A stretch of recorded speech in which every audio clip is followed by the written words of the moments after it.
नमस्कार, स्वागत है आप सभी का एबी स्टार न्यूज में और मैं हूं आपके साथ जुबैर चौधरी। तो रुक करते इस वक्त की बड़ी खबर जो कि कर्नाटक चुनाव से जुड़ी आ रही है। आपको बता दें कर्नाटक चुनाव में जेडीएस ने शर्त रखी है।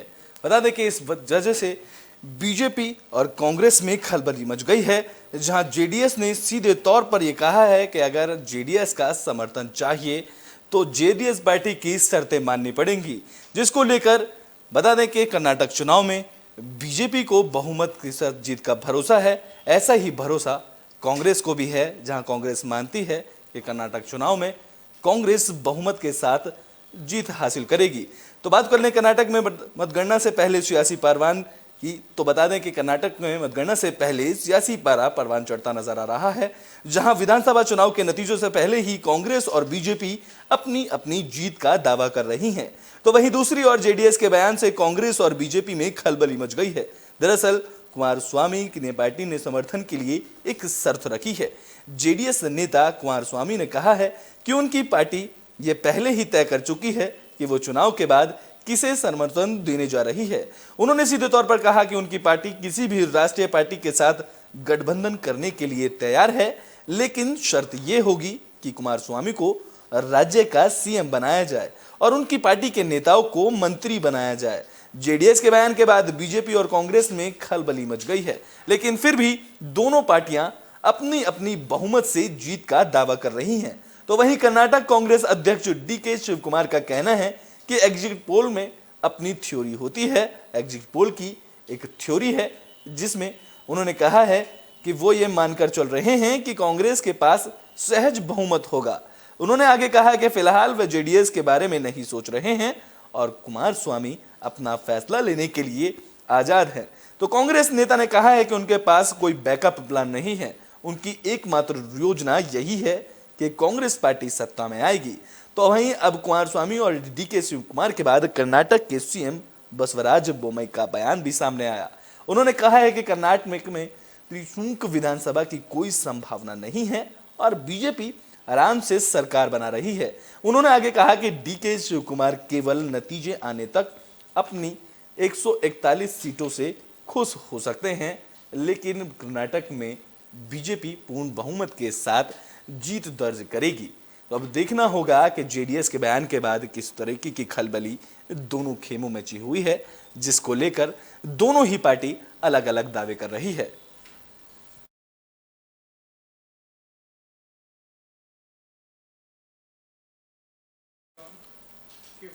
तो बड़ी खबर में बात कर लेते हैं पीएम मोदी की, जहां प्रधानमंत्री नरेंद्र मोदी गुजरात पहुंचे। बता दें कि गुजरात को इस दौरान प्रधानमंत्री नरेंद्र मोदी की तरफ से 4,400 करोड़ का तोहफा भी मिला है। तो वहीं गुजरात के गांधीनगर में पीएम मोदी ने जनसभा को संबोधित किया है। हमारी सरकार प्रधानमंत्री नरेंद्र मोदी ने सीधे तौर पर गुजरात को बड़ी सौगात दी है। उन्होंने गुजरात के गांधीनगर में 4,400 करोड़ रुपए की परियोजनाओं का उद्घाटन और शिलान्यास किया। साथ ही 19,000 लाभार्थियों को प्रधानमंत्री आवास योजना के तहत घरों की चाबियां सौंपी गई। तो वहीं Gujarat international finance tech city की अपनी यात्रा के दौरान पीएम मोदी वहां चल रही विभिन्न योजनाओं की स्थिति की समीक्षा करते नजर आए।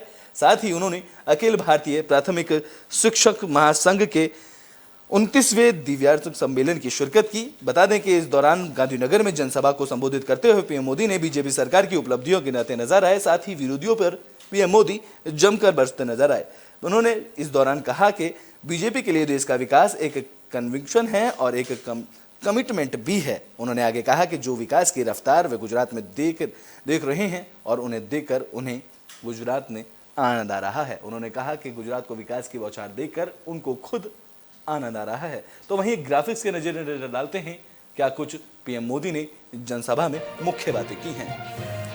तो पीएम मोदी के संबोधन से जुड़ी बड़ी बातें आपको बता दें कि पीएम मोदी ने कहा है कि गुजरात के विकास की रफ्तार देखकर उन्हें आनंद आ रहा है। तो पीएम मोदी ने अपने संबोधन में आगे कहा कि बीजेपी सरकार ना जाति देखती है ना ही धर्म देखती है, बीजेपी सरकार सिर्फ कर्म देखती है। उन्होंने आगे कहा कि घर के केवल सिर्फ ढकने की जगह नहीं होती उन्होंने आगे ये भी कहा, अपने संबोधन में कहा कि 9 सालों से गरीबों को 4 करोड़ रुपए मिले हैं, जहां रियल एस्टेट सेक्टर के रेरा कानून बनाकर मनमानी गुजरात में रोकी गई है।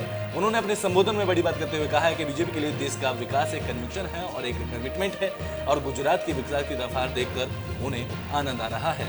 तो सीधे तौर पर पीएम मोदी ने अपने संबोधन में गुजरात को लेकर बड़ी बातें कही हैं। आइए सुनाते हैं क्या कुछ कहा है पीएम मोदी ने। हमारे देश में लंबे समय से चल रही थी, लेकिन 10-12 साल पहले के आंकड़े कहते थे कि हमारे गांवों के लगभग 75%, 75% परिवार ऐसे थे जिनके घर में पक्का शौचालय नहीं था। गरीबों के घर की योजनाएं पहले चल रही थी, उनमें भी इस पर ध्यान नहीं दिया जाता था। घर सिर्फ सिर ढकने की छत नहीं होती है, जगह भर नहीं होती है। घर एक आस्था का स्थल होता है, जहां सपने आकार लेते हैं, जहां एक परिवार का वर्तमान और भविष्य तय होता है। कि मैं एक आजीवन विद्यार्थी हूं। मैंने आप सभी से समाज में जो कुछ भी होता है उससे बारीकी से ऑब्जर्व करना सीखा है। आज प्राथमिक शिक्षकों के इस अधिवेशन में अपने इन्हीं अनुभवों को मैं आज जरा जी भर करके आपके सामने कुछ कहना चाहता हूं।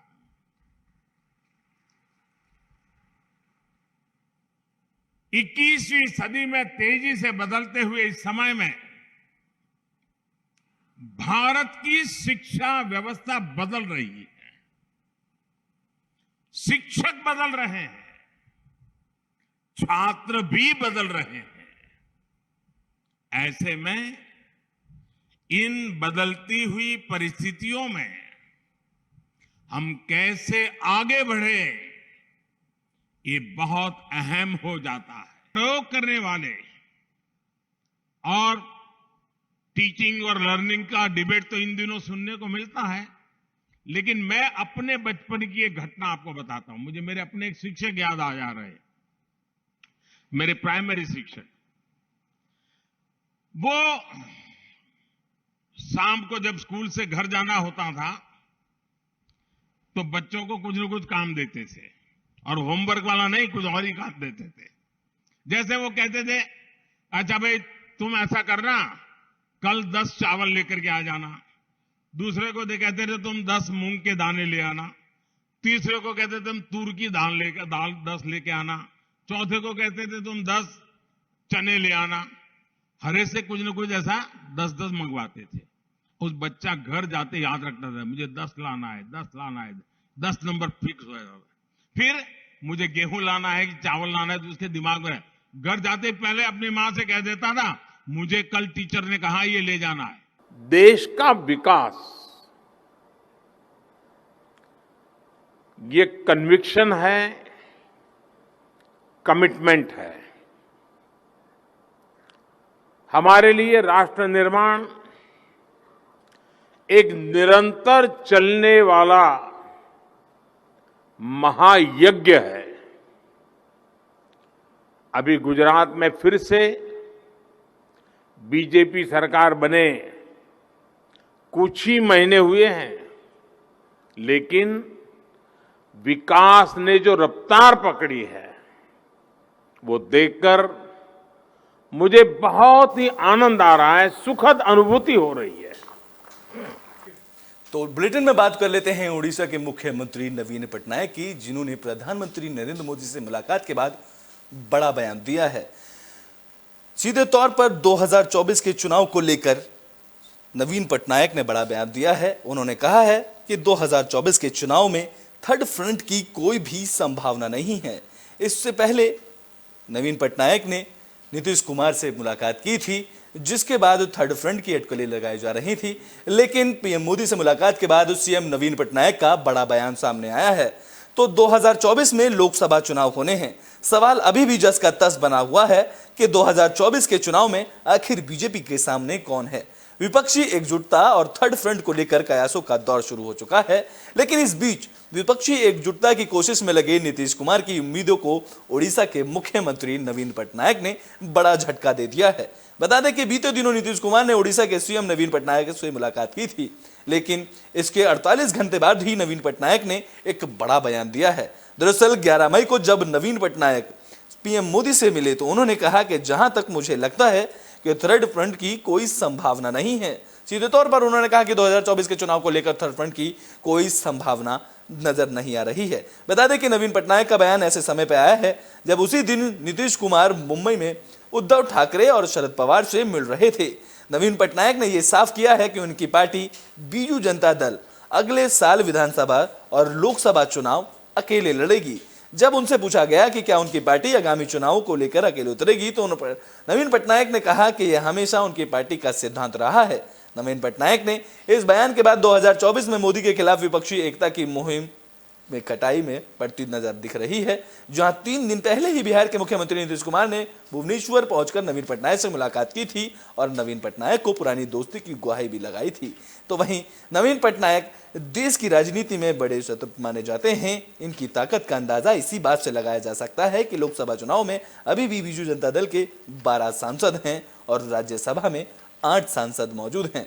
नवीन पटनायक के प्रधानमंत्री नरेंद्र मोदी से अच्छे रिश्ते भी हैं, जहां राष्ट्रपति चुनाव समेत कई मौकों पर वे एनडीए का समर्थन भी कर चुके हैं। जिसके बाद बीजेपी ने जब 2019 में पर्याप्त संख्या नहीं होने के बावजूद अश्विनी वैष्णव को राज्यसभा में चुनाव में उतारा था, उसके बाद बीजेडी का समर्थन इसको मिला था। फिलहाल नवीन पटनायक का झुकाव ना तो बीजेपी की तरफ दिखता है और ना ही कांग्रेस की ओर देखा जा रहा है। ऐसे में कहा जा रहा है कि 2024 में उनके सियासी रुख में बदलाव की संभावना कम ही नजर आ रही हैं। तो गुरुवार को इधर दिल्ली में नवीन पटनायक पीएम मोदी से मुलाकात मिल रहे थे, तो वहीं नीतीश कुमार मुंबई में उद्धव ठाकरे और शरद पवार से मिल रहे थे, जहां उद्धव और पवार से मिलने के बाद नीतीश कुमार ने ऐसा बयान दिया जो पीएम बनने का सपना देख रहे कई लोगों को खटक भी सकता है। जब मीडिया ने उनसे पूछा कि क्या शरद पवार की विपक्ष का मुख्य चेहरा होंगे, इस पर उन्होंने कहा कि इससे ज्यादा खुशी की बात और ये है और कुछ नहीं हो सकती। उन्होंने कहा कि पवार ने एनसीपी के अध्यक्ष पद से इस्तीफा दिया तो हम सबको बहुत बुरा लगा था और हम सबको बहुत खराब लगा था। जिसके बाद नीतीश कुमार ने कहा है कि हमने शरद पवार से ये कह दिया है कि उनकी पूरी मजबूती के साथ न केवल अपनी पार्टी के लिए बल्कि पूरे देश के लिए काम करना है। Sir, on the issue of, you met Mr. Nitish Kumar yesterday, there has been, some talk about things. You have always held that the BJD will remain equidistant from both the BJP as well as the Congress. Is there any possibility of a third front? I wanted to check with you. No, not as far as I'm concerned. Not now. And what will be the position of the Biju Janata Dal then in the coming elections? You will go it alone in the Assembly and the Lok Sabha elections? That has always been happening. तो Britain में बात कर लेते हैं CBSE के result की, जहां 12वीं क्लास का रिजल्ट घोषित हो गया है। जिसके बाद बता दें कि सीबीएसई के बोर्ड रिजल्ट का इंतजार अब बच्चों के लिए खत्म हो चुका है। सीबीएसई ने 10वीं और 12वीं की परीक्षाओं का रिजल्ट घोषित कर दिया है। 10वीं की परीक्षा में कुल 93.12% बच्चे पास हुए हैं, तो वहीं 12वीं के रिजल्ट में 87.33% ही बच्चे पास रहे हैं। बात करें 10वीं और 12वीं के बोर्ड एग्जाम में लड़कियों ने बाजी मारी है, जहां 12वीं के एग्जाम में 90.68% लड़कियां और 84.65% लड़के पास हुए हैं, तो वहीं 10वीं क्लास में लड़कियों का पासिंग परसेंटेज 94.25% रहा, जबकि लड़कों का पासिंग परसेंटेज 92.27% रहा है। बता दें कि इस साल सीबीएसई बोर्ड की 10वीं की परीक्षा ने 21 लाख से ज्यादा बच्चों ने दी थी, जहां 10वीं की परीक्षाएं 15 फरवरी से 21 मार्च तक चली थी। जिसके बाद बच्चे लंबे वक्त के इंतजार कर रहे थे, जिसमें सीबीएसई बोर्ड ने सबसे पहले 11 बजे 12वीं का रिजल्ट जारी किया था, जिसके बाद 10वीं का रिजल्ट 1:40 पर जारी किया गया।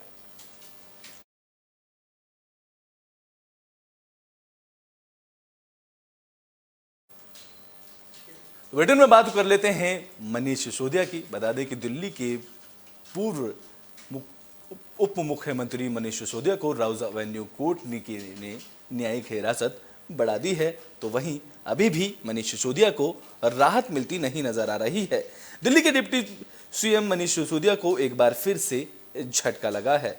पूर्व डिप्टी सीएम को राउज एवेन्यू कोर्ट ने दिए मनीष सिसोदिया को न्यायिक हिरासत में 2 जून तक बढ़ाने का इजाफा किया है, जहां विशेष न्यायाधीश M.K. नागपाल ने दिल्ली के पूर्व डिप्टी सीएम मनीष सिसोदिया की न्यायिक हिरासत खत्म होने पर उन्हें कोर्ट में पेश किए जाने के बाद उनकी हिरासत बढ़ा दी है।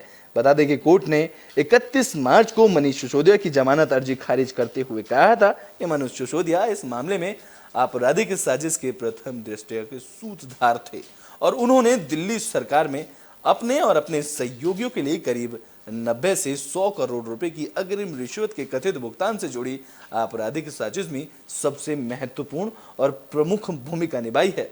सीबीआई ने अब रद्द की जा चुकी दिल्ली आबकारी नीति 2021-2022 में कथित भ्रष्टाचार के सिलसिले में कई दौर की पूछताछ के बाद मनीष सिसोदिया को गिरफ्तार किया गया था और अब राउज एवेन्यू कोर्ट ने उनकी न्यायिक हिरासत 2 जून तक बढ़ा दी है।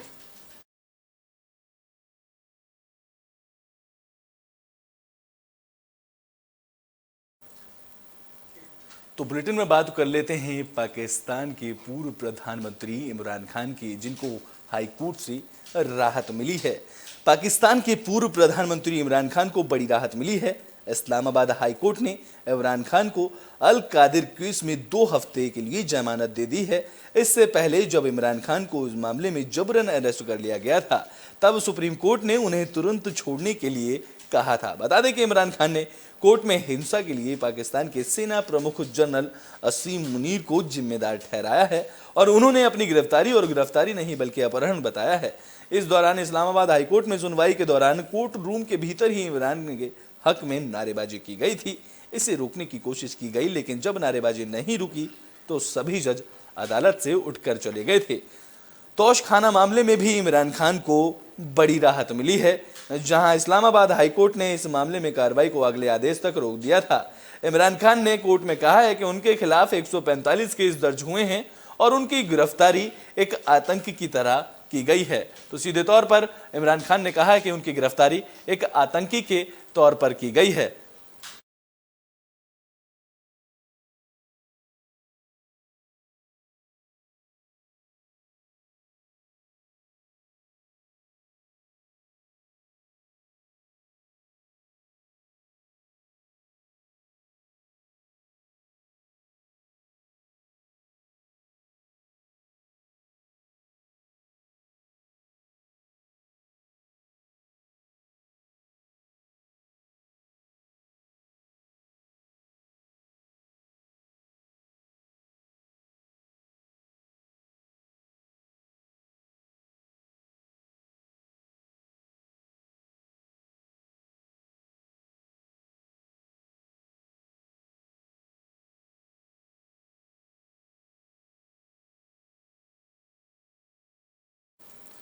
तो वहीं इमरान खान से जुड़े मामले में अब एक और खबर सामने आ रही है। इमरान खान को सभी केसों में जमानत मिल गई है। ये इमरान खान को बड़ी राहत मिली है। पाकिस्तान के पूर्व प्रधानमंत्री इमरान खान को सभी केसों में जमानत मिल गई है।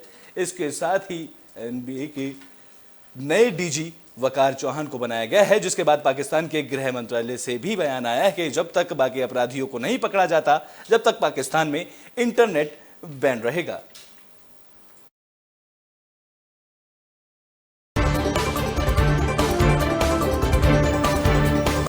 तो बड़ी खबर में अभी के लिए बस इतना ही। देश और दुनिया की तमाम खबरों के लिए देखते रहें एबी स्टार न्यूज।